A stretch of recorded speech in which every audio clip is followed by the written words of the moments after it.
Hello friends, आज जो हम स्टडी कर रहे हैं वो कर रहे हैं फ्लेमिंगो का गोइंग प्लेसेस। ये जो स्टोरी है ये लिखी गई है ए.आर. बार्टन द्वारा। ए.आर. बार्टन जो हैं एक आधुनिक लेखक हैं जिनका जन्म ज्यूरिख में हुआ है। ये इंग्लिश राइटर हैं। इनकी जो कहानी है गोइंग प्लेसेस, ये दो चीज़ों को एक्सप्रेस करती है। वो है आपका फैंटासिज्म और हीरो वर्शिप। अब ये जो फैंटासिज्म और हीरो वर्शिप है ये कौन से दौर में सबसे ज़्यादा डोमिनेट करती है, तो वो एज होती है एडोलेसेंट एज, जिसको कहते हैं किशोरावस्था। तो ए.आर. बार्टन ने इस गोइंग प्लेसेस के माध्यम से ये बताने की कोशिश की है कि जो किशोरावस्था होती है उसमें हमारे अंदर दो भाव बहुत ज़्यादा प्रभावशाली होते हैं। वो दो भाव होते हैं, आपका एक तो मनोचित्रण करना, कल्पनाएं करना, और दूसरा हीरो वर्शिप। मतलब हीरो वर्शिप से तात्पर्य किसी भी व्यक्ति की, व्यक्तित्व के चीज़ की इतनी तारीफ कर देना कि ऐसा लगे कि उससे बेहतर कोई दूसरी चीज़ हो ही नहीं सकती, उसे हम कह देते हैं हीरो वर्शिप। तो यहाँ पर ए.आर. बार्टन ने जो किशोर अवस्था है उसके माध्यम से ये बताने की कोशिश की है कि इस अवस्था में आपके अंदर जो कल्पना होती है, जो कल्पनाओं की उड़ान होती है, और जो आपके अंदर किसी की प्रशंसा करने का जो भाव होता है, वो दोनों ही चरम पर होते हैं। जब हम प्रशंसा करते हैं तो हमें लगता है इससे अच्छा कोई दूसरा हो नहीं सकता, और जब हम कल्पना करते हैं तो हमें लगता है कि किसी भी चीज़ को पाया जा सकता है, किसी भी चीज़ को भी हासिल किया जा सकता है, किसी भी मुकाम तक जाया जा सकता है। तो पहला जो हम पार्ट लेंगे वो होगा आधारित फैंटेसीज पे, कि जो कल्पनाओं की उड़ान होती है वो कितनी ऊंची हो सकती है और उसमें कोई भी बैरियर नहीं होते हैं। शुरू करते हैं, जैसे देखेंगे यहाँ से। When I leave, Sophie said, coming home from school, I am going to have a boutique. अब यहाँ पर जो लेखक है वो सोफी एक करैक्टर है, उसके माध्यम से अपनी बात को बताने की कोशिश कर रहा है और ये कहना चाह रहा है कि जो एक लड़की है सोफी, जिसका कि स्कूल पूरा होने वाला है और वो अपना स्कूल पूरा करने के बाद अपने भविष्य के सपने बुन रही है, और वो सपने में इतना खो जाती है कि उसे लगता है कि जो भी वो सपना देखेगी, जो भी वो कल्पना करेगी, वो सब वो साकार हो सकती हैं और वो साकार हो जाएंगी। सभी सपने उसका वेट कर रहे हैं। इस तरह से कैरेक्टर को दिखाया गया है सोफी का। तो सोफी जब स्कूल से घर आ रही है तो वो कह रही है कि मैं अपना एक बुटीक खोलूँगी। अब बुटीक को समझ लेते हैं। बुटीक क्या होता है? बुटीक होता है महिलाओं का जो फैशनेबल क्लॉथ्स होते हैं, कपड़े होते हैं, उनकी जो दुकान होती है उसको कह देते हैं बुटीक। तो ये सोफी का सपना है। उसके साथ दूसरा करेक्टर है, वो है Jansie. Linking arms with her along the street looked doubtful. अब जो जेंसी है ये दूसरा करेक्टर है जो किसको दिखाता है? रियलिज्म को दिखाता है, मतलब वास्तविकता को दिखाता है, यथार्थ को दिखाता है। यहाँ पर दो लाइन में दो करेक्टर को दिखाया गया है। एक है कल्पनाशील और दूसरा है यथार्थवादी।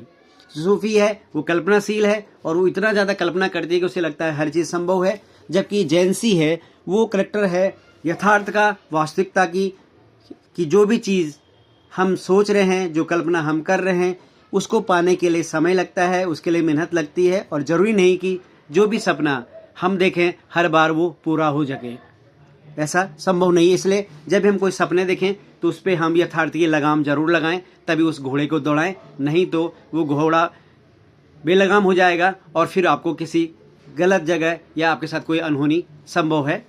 इस बात के लिए इंगित करता है। यहाँ पर सोफी और जेंसी इंसान के अंदर चलने वाले द्वंद्व को भी बता सकते हैं कि एक जो इंसान आपके अंदर है, एक जो आपका ब्रेन है, एक भाव जो है वो कहता है कि आप हर चीज़ को पा सकते हैं, लेकिन दूसरा भाव कहता है कि अगर आपको कोई चीज़ पानी है तो उसके लिए आपको थोड़ा सा पेशेंस दिखाना पड़ेगा, समय देना पड़ेगा, मेहनत करनी पड़ेगी।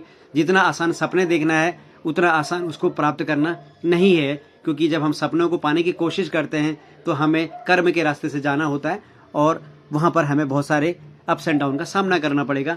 इसको दिखाने की कोशिश कर रही है जेंसी। अब देखिए, वो जब उसके हाथ में हाथ डाल करके चल रही है जेंसी, तो वो थोड़ा सा क्या है, संकेत है इस बात से। आगे वो कहती है कि जो आप क्या करोगे, बुटीक खोलोगे, उसको किसकी ज़रूरत पड़ेगी? पैसे की ज़रूरत पड़ेगी, आपको पैसा चाहिए होगा बुटीक खोलने के लिए। तो वो कहती है, सोफ़ी कहती है कि अरे मैं तो इसको पा लूँगी आसानी से, पैसा तो मैं अरेंज कर लूँगी, कोई दिक्कत नहीं है, ठीक है। और वो लगातार एक जो गली है, जिस गली पर वो चल रहा है उसकी तरफ देखे जा रही है और बोल रही है पैसा तो मैं अरेंज कर ही लूँगी। तो फिर सोफी उस जो एजेंसी है उसको वापस यथार्थ की दुनिया में घसीटने की कोशिश करती है कि भाई कहाँ कहाँ कल्पना में जी रहे हो, कहाँ तुम सपने में जी रहे हो, जागो, उठो, वेकअप और रियलिस्टिक दुनिया को देखिए। कहती है कि take you long time to save that much, कि भाई तुम अगर पैसा चाहिए तुम्हें तो उसको बचाने में तुम्हें समय भी तो लगेगा। अगर तुम्हें बुटीक खोलना है उसके लिए पैसा चाहिए होगा और उस पैसे को बचाने के लिए, सेविंग के लिए आपको टाइम चाहिए होगा, टाइम लगेगा आपको। तो वो कह रहा ठीक है, अगर मुझे क्या चाहिए, उसको बचाने के लिए टाइम लगेगा तो मैं मैनेजर बन जाऊंगी। मतलब जैसे ही हर चीज़ का वेट कर रही है, कुर्सियाँ रखी हैं इसके लिए एक के बाद एक। ठीक है भाई कि हाँ, उन्होंने कहा मैं मैनेजर बन जाऊंगी, बिल्कुल बन जाऊंगी, और जो मेरा क्या होगा वहाँ से मैं पर्याप्त पैसा कमा लूँगी, बहुत अच्छा पैसा कमाऊँगी, और जो कुछ भी हो ठीक है। ये जरूर समझ लेना कि जो मेरा सपना है बुटीक खोलने का, देखना वो कैसा होगा, वो मुझे दिख रहा है, मतलब मैं फील कर सकती हूँ, मैं महसूस कर सकती हूँ कि मेरा जो सपनों का बुटीक होगा कैसा होगा। अब सोफ को फिर रियलिटी दिखाने की कोशिश कर रही है एजेंसी। कहती है भाई कि वो सब तो ठीक है, लेकिन क्या है भाई, ऐसा थोड़ी ना है कि तुम्हें सीधा मैनेजर बना देंगे, स्ट्रेट ऑफ आपको क्या बना देंगे, मैनेजर बना देंगे कि आओ मैडम और बैठिए कुर्सी है और यहाँ से आज से आप जनरल मैनेजर हुए।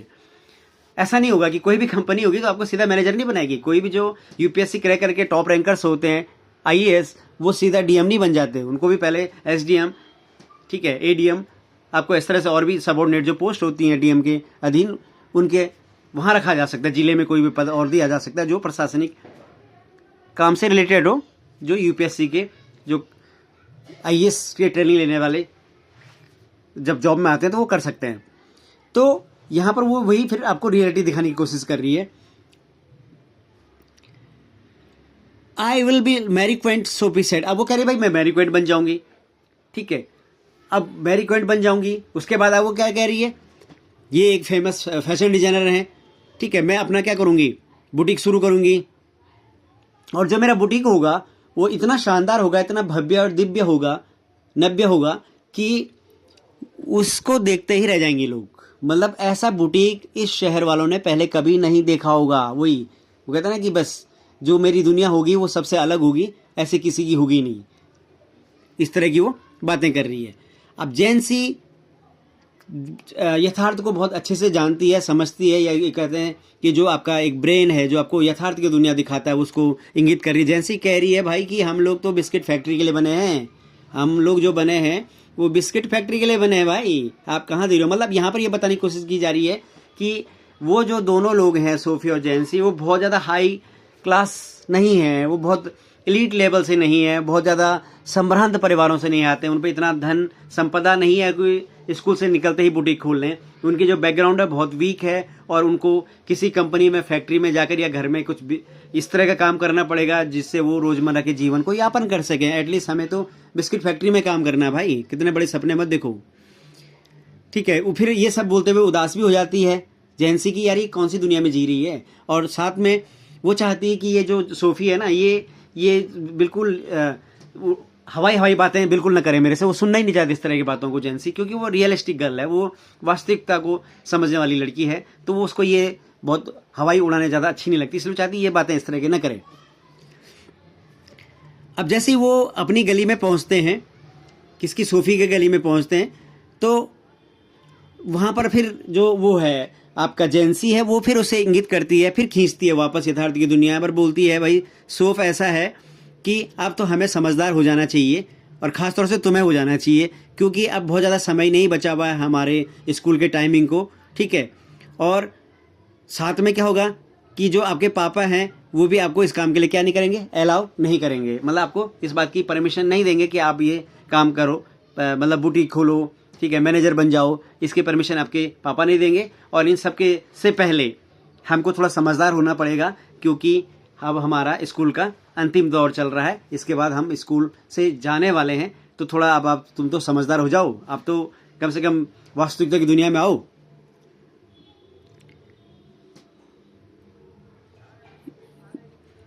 और ऑन एक्ट्रेस, अब देखो फिर वो तो अपनी बहरी ना, उसको तो कोई रोक ही नहीं, उसके तो पंख लगे हुए, वो इतनी स्पीड में है कि उसको स्पीड को कम करते करते भी काफ़ी टाइम लग जाएगा।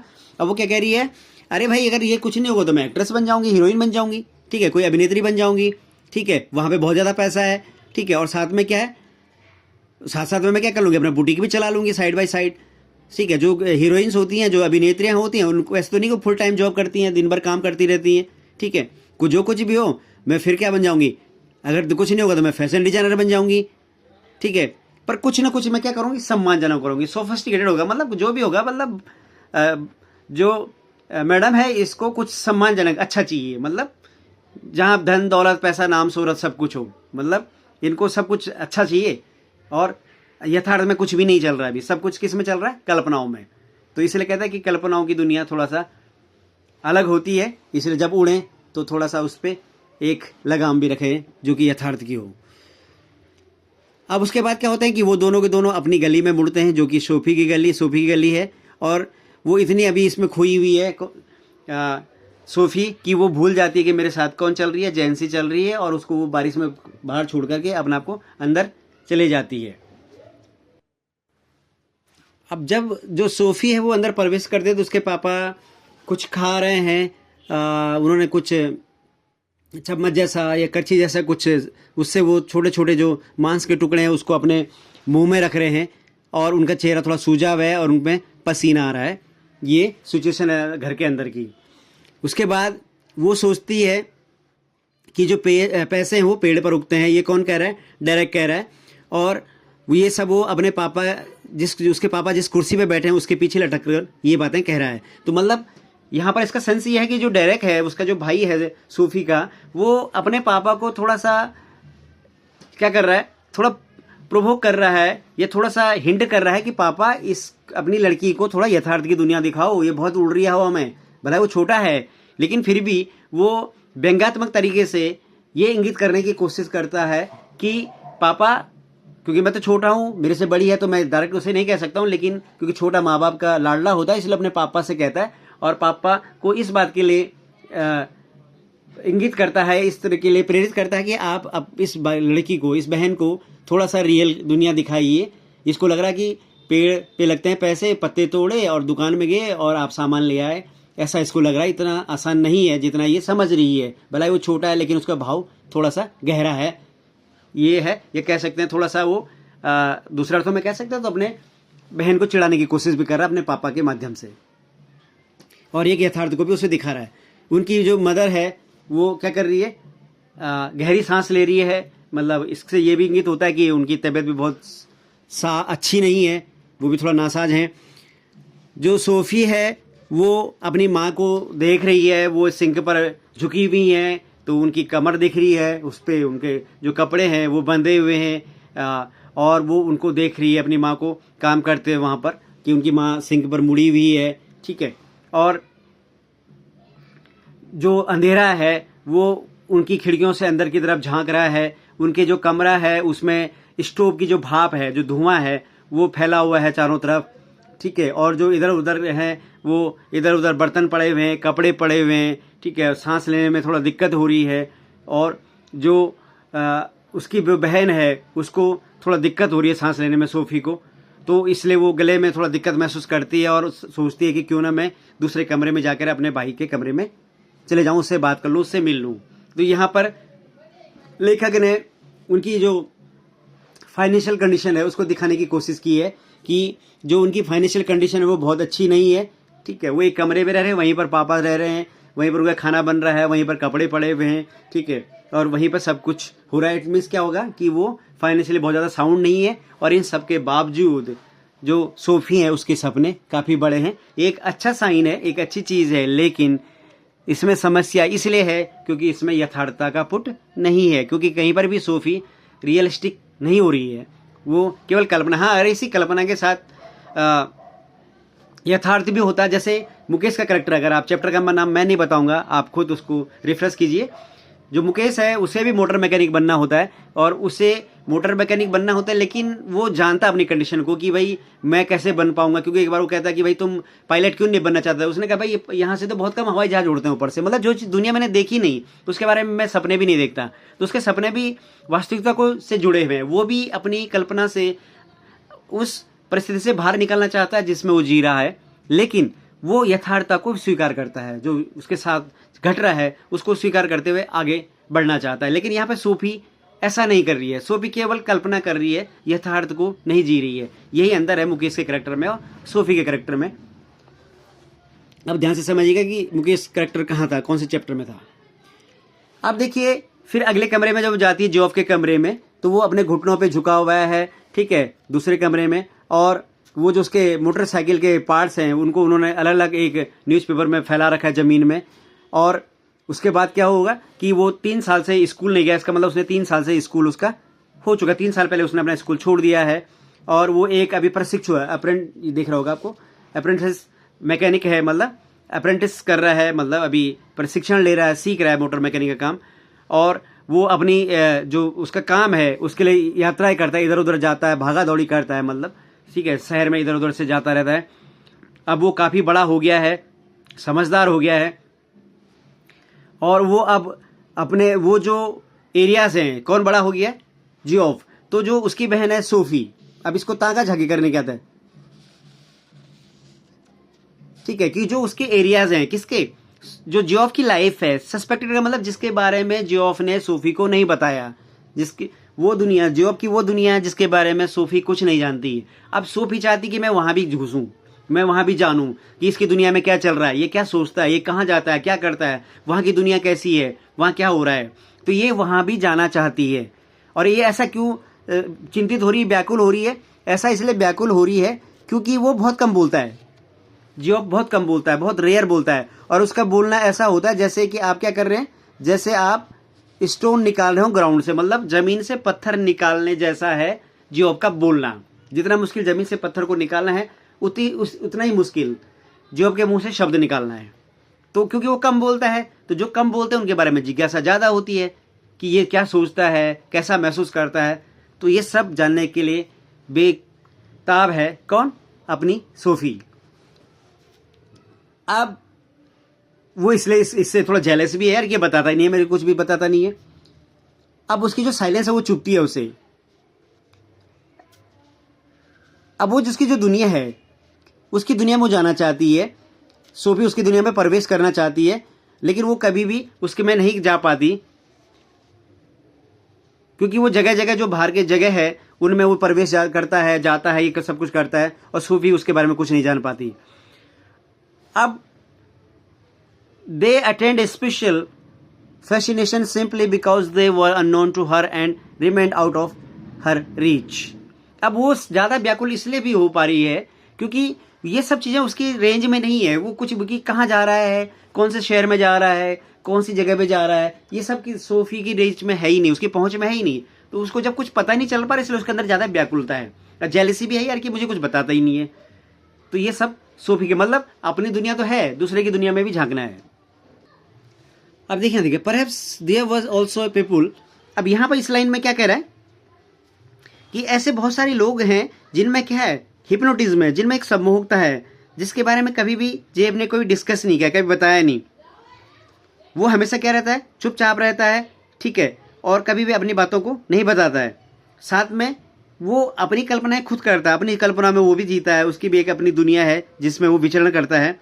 और जो सोफी है वो ये जानने में इच्छुक है कि ये कौन सी दुनिया में जी रहा है उसका भाई जियोफ, इसलिए वो उसमें इंटरेस्ट ले रही है कि वो चाहती है कि उसका जो भाई है, ठीक है, जितना प्रेम वो अपने भाई से करती है, जितना लगाव उसका अपने भाई से है, ठीक है, वो भी उसमें अंदर तक प्रवेश करे सोफी, और अपने भाई के उन अंदर के जो इमोशन है, उन भावों को वो समझ सके, ठीक है, उनको जान पाए, ठीक है। और जब वो ये सब जान पाएगी, कब जान पाएगी, जब जियोफ उसे कभी अपने साथ ले जाएगा, कभी अपने साथ इधर उधर ले जाएगा, जहाँ जहाँ कौन जाता है, जियोफ जाता है। ये चाहती है सोफी।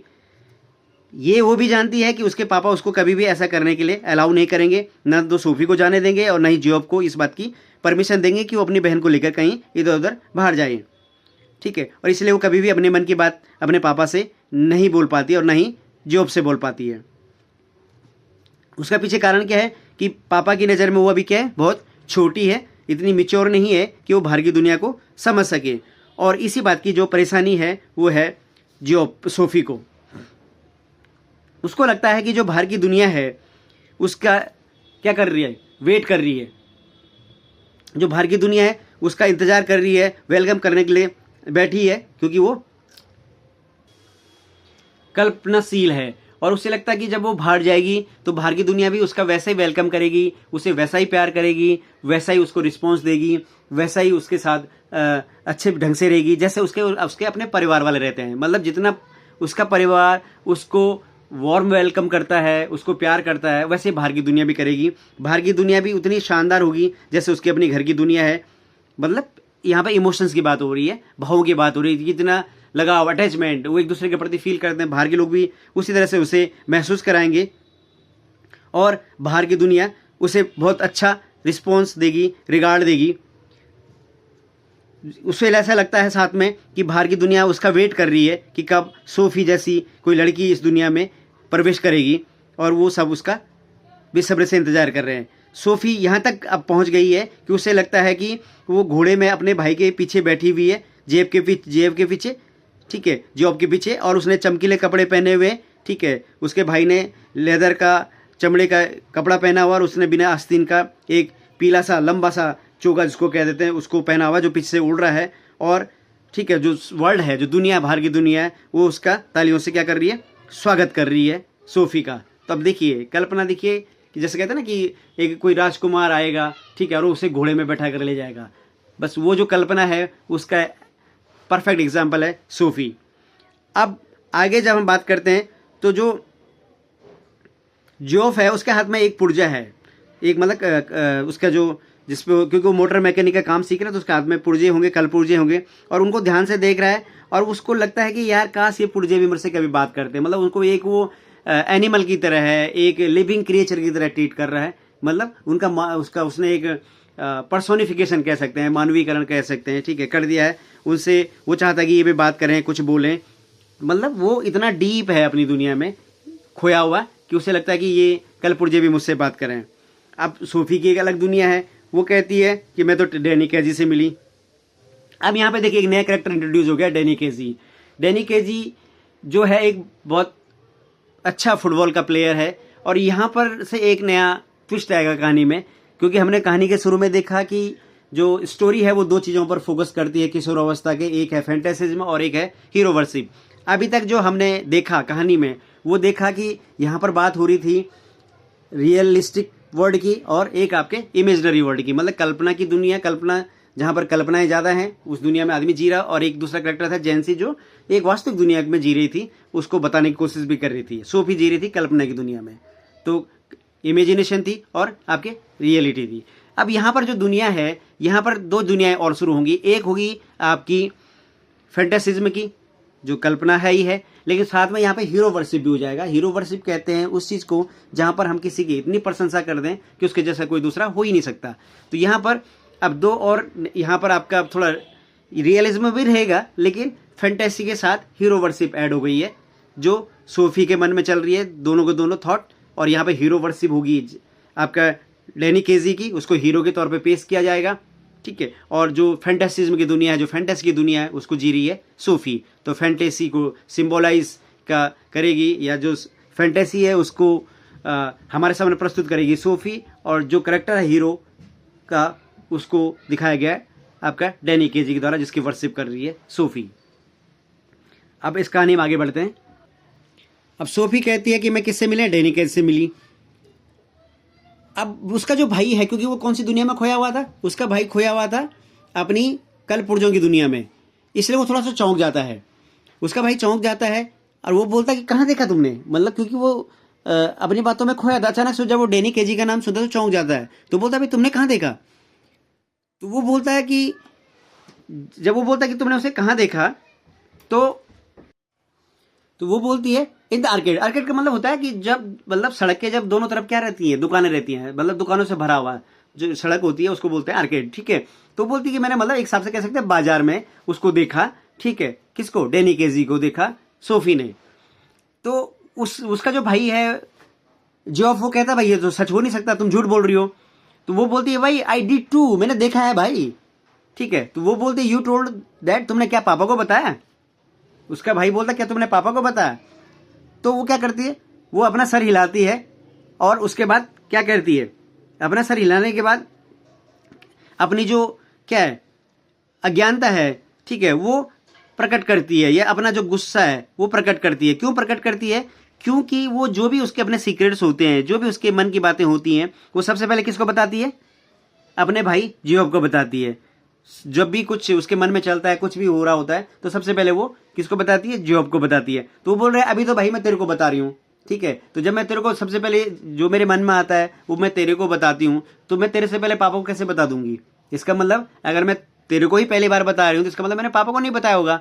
और ये तू बहुत ढंग से जानता है, उसके बावजूद भी ये पूछ रहा है कि तूने पापा को बताया। तो थोड़ा को सोफी को इस बात पे थोड़ा गुस्सा आता है जॉब की, कि यार ये मेरा भाई मुझे इतना भी नहीं समझता। तो इस बात से थोड़ा सा नाराज सी होती है। अब उसका जो भाई है वो कहता है कि मुझे बिलीव नहीं है, मुझे यहाँ पे भरोसा नहीं है, मुझे तेरी बातों पे भरोसा नहीं है, ठीक है। अब उसने कहा कि तूने कहाँ देखा उसे? तो वो बोलती है मैं भाई वहाँ जो एक रॉयस है उसकी खिड़की पर, कपड़ों की खिड़की थी, मतलब रॉयस एक दुकान हो सकती है, ठीक है, उसका नाम हो सकता है, उसकी खिड़की पे खड़ी थी और वहां से मैं कपड़े देख रही थी, और वहां पर कोई आया और वो मेरे बगल में खड़ा हो गया। जब मैंने चारों तरफ देखा, इधर उधर देखा, तो वो कोई नहीं था, बाकी कौन था? वो डैनी केजी था। ये रिफ्लेक्शन है किसके? सोफी के।